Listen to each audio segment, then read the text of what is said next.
Good morning students. अब तक हम लोगों ने पढ़ा है, इसके पिछले वाले वीडियो में हम लोग पढ़े थे common name of saturated hydrocarbon. तो इस वाले वीडियो में हम लोग पढ़ेंगे common name of unsaturated hydrocarbon. Unsaturated hydrocarbon क्या होता है? जिसमें कार्बन कार्बन के बीच या तो डबल बॉन्ड दिखे या तो ट्रिपल बॉन्ड दिखे। कार्बन कार्बन के बीच एक डबल या ट्रिपल बॉन्ड भी हो सकता है और एक से ज्यादा डबल या ट्रिपल बॉन्ड भी हो सकता है। पर हम लोग यहां जिस तरह जो अनसेचुरेटेड हाइड्रोकार्बन का नाम पढ़ेंगे वो कैसा होगा? तो एक होगा कंटेनिंग वन डबल बॉन्ड, मतलब जिसमें एक ठो डबल बॉन्ड रहे, और दूसरा होगा कंटेनिंग वन ट्रिपल बॉन्ड, मतलब जिस वाले अनसेचुरेटेड हाइड्रोकार्बन में एक ट्रिपल बॉन्ड रहे उसका नाम पढ़ेंगे, और एक उसका जिसमें वन डबल बॉन्ड। तो देखो, जिसमें एक डबल बॉन्ड रहता है उसको हम लोग आईयूपीएसी सिस्टम में अल्कीन बोलते हैं, पर कॉमन नेम सिस्टम में क्या बोलते हैं? अल्काइलीन बोलते हैं। जहां अल्क का मतलब क्या होता है? Root word. यहां अल्क का मतलब क्या है? Root word.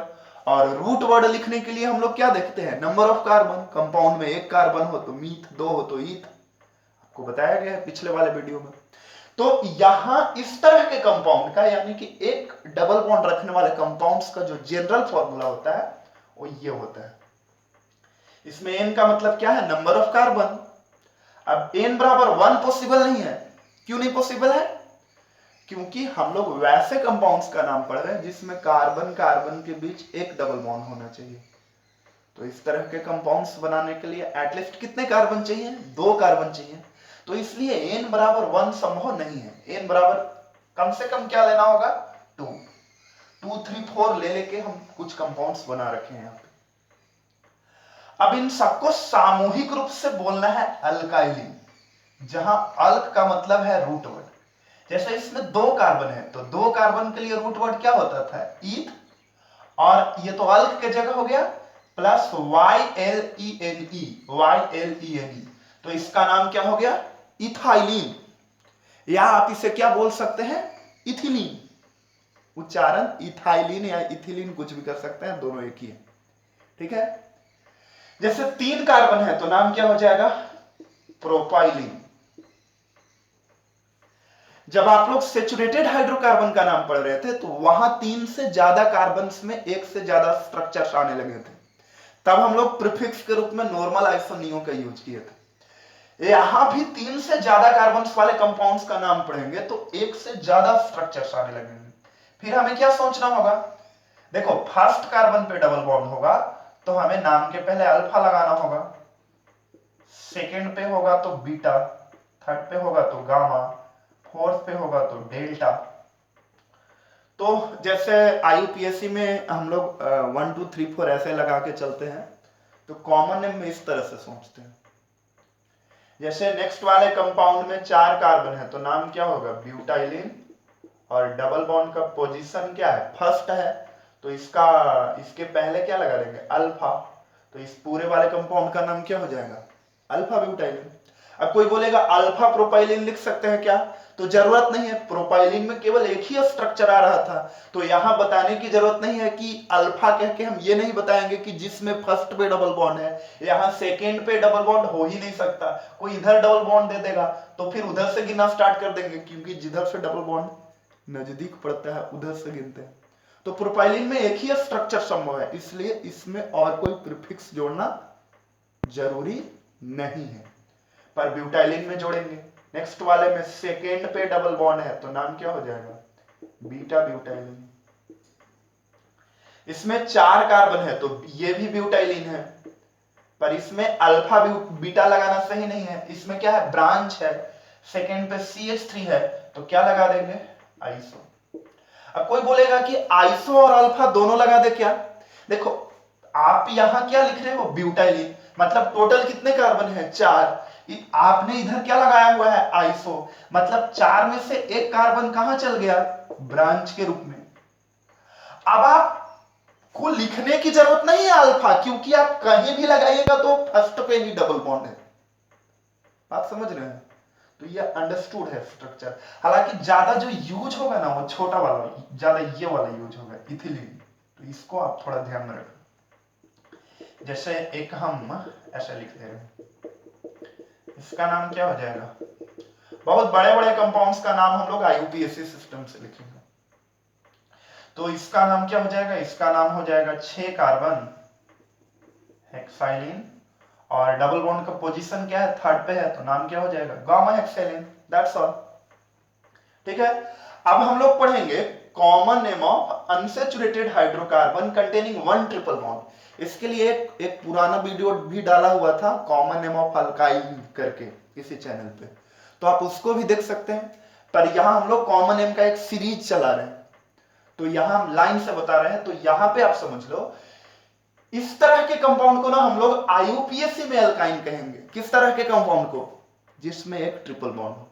पर इस वाले पद्धति में कॉमन नेम में they are names according to derivatives of acetylene, मतलब नाम कुछ इस तरह से लिखे जाएंगे, ऐसा लगेगा ये सारे के सारे कंपाउंड एसिटिलीन से बने हुए हैं, मतलब सबके नाम के अंत में एसिटिलीन आएगा। कैसे, वो अभी आपको दिखेगा। देखिए फिलहाल आप क्या करो, ये दो ग्रुप को आप याद कर लो फिलहाल समझने के लिए। नेक्स्ट वाले वीडियो में हम आपको बताएंगे common name of hydrocarbon radicals, तो वहां हम तरीका से समझा देंगे कि इनका नाम ऐसा क्यों हुआ। जैसे CH3 को हम लोग बोलेंगे मिथाइल, और CH3 CH2 को क्या बोलेंगे, इथाइल। पर ऐसा क्यों बोलेंगे वो नेक्स्ट वीडियो में समझा देंगे। या इस तरह के और भी ग्रुप्स हो सकते हैं, उन सबके बारे में समझा देंगे। तो यहां क्या करना है कि यहां भी तो एक कार्बन नहीं हो सकता, क्योंकि कार्बन कार्बन के बीच में ट्रिपल बॉन्ड देने हैं, तो एटलीस्ट कितने कार्बन होने चाहिए, 2। तो इस वाले का नाम आपको याद रखना है, इसका नाम क्या है, एसिटिलीन। बहुत इंपॉर्टेंट कंपाउंड है, यूज होगा चैप्टर्स में, यूज होगा। एसिटिलीन का स्ट्रक्चर याद रखना क्या था। अब कोई भी कंपाउंड है तो जिन 2 कार्बनों के बीच में ट्रिपल बॉन्ड है, आप उस वाले पोर्शन को ढको। जैसे इसमें इस वाले पोर्शन को आप ढकोगे तो बाहर में क्या दिखा, CH3, और CH3 का नाम क्या है, मिथाइल। तो इस पूरे कंपाउंड का नाम क्या हो जाएगा, इसका नाम हो जाएगा मिथाइल, बाहर वाले का नाम मिथाइल, और कार्बन कार्बन के बीच में ट्रिपल बॉन्ड है, उस वाले पोर्शन का नाम क्या हो जाएगा, एसिटिलीन। तो ये पूरे कंपाउंड का नाम क्या हो जाएगा, मिथाइल एसिटिलीन।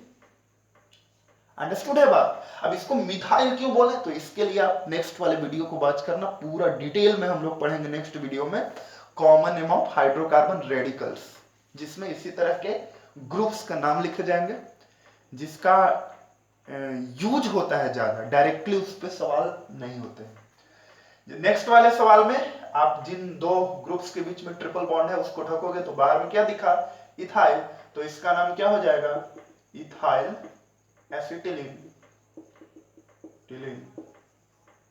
नेक्स्ट वाले में क्या है जी, जिन 2 ग्रुप्स के बीच में ट्रिपल बॉन्ड है उसको ढकोगे तो आपको दोनों तरफ से मिथाइल दिखेगा, तो आप इसका नाम क्या लिखोगे, यहां पे हम लिख दे रहे हैं डाइमिथाइल एसिटिलीन। क्यों डाइमिथाइल, क्योंकि 2 मिथाइल, दोनों तरफ से मिथाइल है तो डाइमिथाइल। नेक्स्ट वाले में दोनों तरफ से क्या है, इथाइल है, तो इसका नाम क्या हो जाएगा, यहां जगह हमको दिख नहीं रहा है, आप लिख लेना, क्या हो जाएगा, डाई इथाइल एसिटिलीन। इसका नाम क्या होगा, डाई इथाइल एसिटिलीन। नेक्स्ट वाले कंपाउंड में आप ट्रिपल बॉन्ड को ढकोगे तो एक तरफ से आपको क्या दिख रहा है, मिथाइल, और दूसरे तरफ से आपको क्या दिख रहा है, इथाइल। दोनों यदि सेम होते, दोनों मिथाइल होता तो क्या लिखते हैं, डाइमिथाइल, दोनों इथाइल होता तो क्या लिखते हैं, डाइइथाइल। पर दोनों डिफरेंट है तो इनको अल्फाबेटिकली लिख देंगे।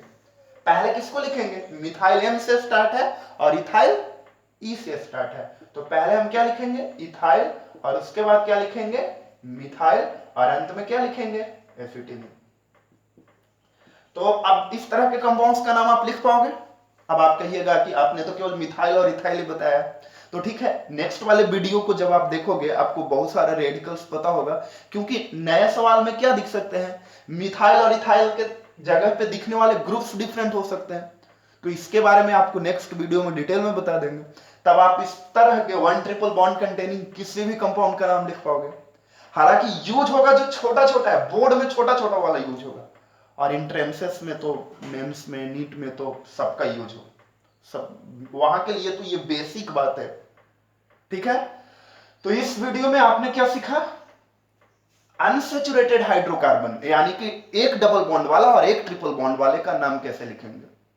अब 2-3 डबल बॉन्ड वाले और ट्रिपल बॉन्ड वाले कंपाउंड्स यदि कुछ है भी तो उनको फिलहाल आपको रटना होगा, और नहीं तो उसका नोमेनक्लेचर हम लोग IUPAC वाले तरीका से करेंगे।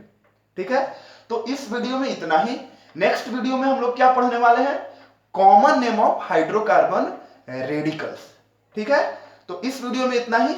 जय हिंद।